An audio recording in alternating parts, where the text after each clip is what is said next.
안녕하세요. 정신과 말해주는 남자 정신과 의사 김기창입니다. 이번 시간에는 우울증의 유형에 대해서 말씀드릴게요.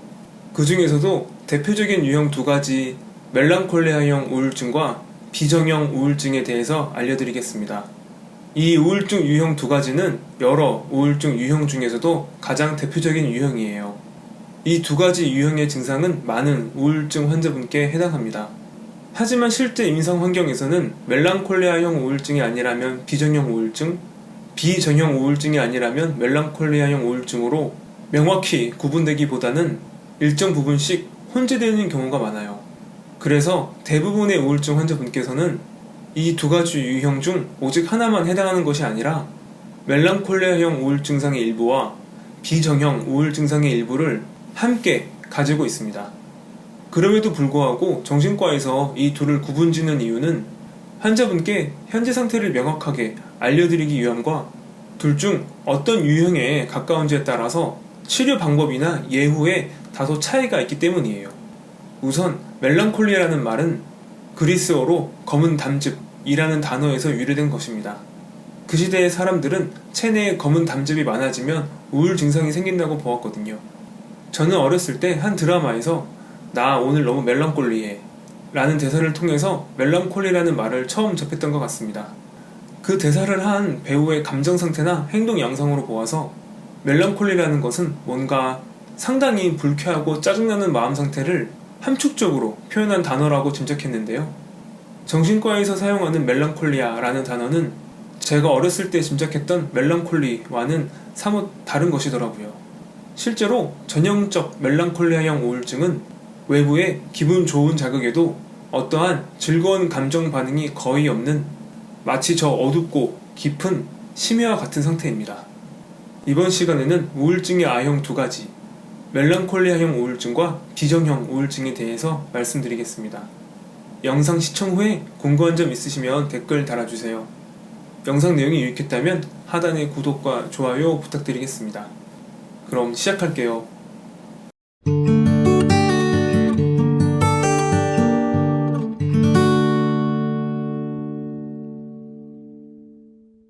이제 멜랑콜리아형 우울증과 비정형 우울증에 대해서 상세히 알려드릴게요.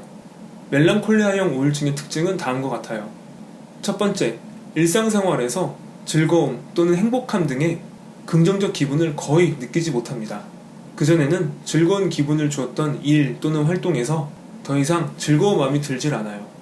심지어 그전에는 재밌게 했던 취미 활동에서도 더 이상 흥미나 즐거움이 느껴지지 않습니다. 두 번째, 식욕 저하와 체중 감소가 있습니다. 도무지 뭘 먹고 싶다는 마음이 들지 않아 실제 식사량에 저하가 있고 이는 체중 감소라는 결과로 이어져요. 세 번째, 불안, 초조하고 안절부절 못하거나 행동이 느려집니다. 이유는 모르겠으나 죄책감이 상당하고 당장이라도 큰일이 일어날 것만 같은 불안감이 들어요. 하지만 에너지와 행동력은 저하되어서 마음만 불안할 뿐 실체 할 수 있는 게 없어서 무척이나 괴롭고 답답합니다. 네 번째, 불면증이 생깁니다. 잠이 잘 오지 않고 잠에 들어도 중간에 자주 깨며 새벽에 잠자리에서 일찍 깨게 돼요. 여러가지 복잡한 생각과 불안한 마음에 인면과 수면 유지 모두에 장애가 생깁니다. 다섯 번째, 아침이나 오전에 증상이 더 심해집니다. 보통 눈을 떴을 때 제일 괴롭고 오늘 하루를 또 어떻게 보내야 하나 하는 걱정이 들어요.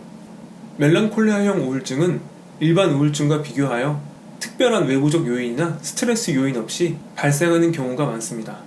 멜랑콜리아형 우울증은 자율신경계와 내분비 기능 변화 등 생물학적 요인이 우세하게 작용하기 때문이에요. 기분을 조절하는 뇌의 전두엽 기능이 저하되어서 스스로를 통제하는 능력이 떨어지고 흥분에 관여하는 호르몬이 증가해서 충동성이 증가합니다. 시상하부, 뇌하수체, 부신피질, 축의 이상활동과 종양괴사인자, 알파 감소, 인터류킨6 등 다양한 사이토카인이 관여해서 우울 증상이 발생해요. 한국인은 멜랑콜리아형 우울증에 걸리는 비율이 높은 편이고 자살률 또한 안타깝게도 다른 민족에 비해서 2배 이상 높은 편이에요. 다음으로 비정형 우울증에 대해서 말씀드리겠습니다. 비정형 우울증의 특징은 다음과 같아요. 많은 부분에서 멜랑콜리아형 우울증과 반대의 증상을 나타냅니다. 첫 번째, 멜랑콜리아형 우울증이 일상생활 대부분에서 즐거움을 느끼지 못한다면 비정형 우울증은 일상생활 중에 즐거운 기분을 느낄 수 있습니다. 사랑하는 사람을 보거나 칭찬 또는 격려를 듣거나 어떤 즐거운 일이 있을 때 좋은 기분을 느낄 수 있어요. 두 번째, 식욕 증가와 체중 증가가 있습니다. 외롭고 지친 마음을 먹는 것으로 달래게 되는데 그 정도가 심하여 식사량이 많아지고 심하게는 폭식 수준까지도 나타나요. 당연히 체중 증가라는 결과로 이어집니다. 세 번째, 몸이 무겁고 기운이 없고 피로감이 상당합니다. 팔, 다리를 움직이는 것이 너무 힘들어서 마치 사지에 무거운 납덩이를 매단 것과 같은 느낌이 들어요. 어떤 행동을 하나 할 때마다 피로감이 상당하고 쉽게 지치게 됩니다. 네 번째, 거절에 대한 과민성이 있습니다. 인간관계에서 거절 또는 비판에 예민해서 자신이 무시당하거나 비난받는다는 생각이 쉽게 들고 이 때문에 침울해지거나 분노가 생깁니다. 결국 시비나 언쟁이 생길 가능성이 크고 어쩌면 대인관계 자체를 회피하게 됩니다. 다섯 번째, 수면 증가가 있습니다. 의욕이 없고 행동력이 저하돼서 잠을 오래 자게 되는데 잠을 오랜 시간 잤다고 해서 개운해지지도 않고 깨어있는 것이 더 괴로워요. 여섯 번째, 오후에 증상이 더 심해집니다. 아침이나 오전 시간에는 다른 사람들과 적당히 어울리기도 하고 즐거운 일에 적당히 좋은 기분을 느끼기도 하지만 저녁, 오후 시간이 되면 기분이 우울해지고 몸이 무거워져요.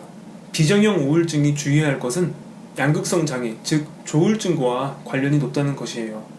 아직 조증 또는 경조증이 발생하지 않았다고 하더라도 치료 없이 그 상태를 방치한다면 향후 수개월 또는 수년 사이에 조증이나 경조증이 발생할 가능성이 있기 때문에 주의해야 되겠습니다. 그렇기 때문에 비정형 우울증의 치료는 일반 우울증 및 멜랑콜리아형 우울증 치료와 다소 차이가 있어요. 일반 항우울제의 경우에 비정형 우울증의 증상을 악화시키거나 조증, 경조증을 유발할 가능성이 있습니다. 또한 비정형 우울증은 멜랑콜리아형 우울증에 비해서 더 어린 나이에 잘 발생합니다. 주변에 이런 비정형 우울 증상을 유발할 만한 스트레스 요인이 있다면 이를 견딜 수 있는 정도로 교정하거나 피할 수 있다면 피하는 것 또한 치료의 한 방법이 되겠어요. 하지만 자가치유의 방법으로 우울 증상이 나아지지 않는다면 정신과를 방문하는 것 또한 한 방법이 되겠습니다. 우울증은 적합한 치료가 동반된다면 매우 효과적으로 치료될 수 있는 질환으로 초기 완쾌율이 2개월 내에 70에서 80%에 이릅니다. 그리고 우울증은 절대 여러분의 마음이 약해서 혹은 의지가 부족해서 생기는 것이 아니라는 것을 알아두셨으면 해요. 우울증은 뇌의 기능이 저하되고 뇌 건강이 나빠져서 생기는 것이기 때문에 우울증에 대해서 자책하거나 부끄럽게 생각하거나 다른 사람의 눈치를 볼 필요가 없어요. 얼른 좋은 치료를 받고 나아져서 다시 건강한 생활을 하시면 되겠습니다. 지금까지 우울증의 두 가지 대표적 유형인 멜랑콜리아형 우울증과 비정형 우울증에 대해서 알아보았습니다. 영상 시청 정말 감사합니다. 궁금한 점 있으시면 댓글 남겨주세요. 내용이 유익했다면 하단의 구독과 좋아요 부탁드릴게요. 그럼 다음에 봐요.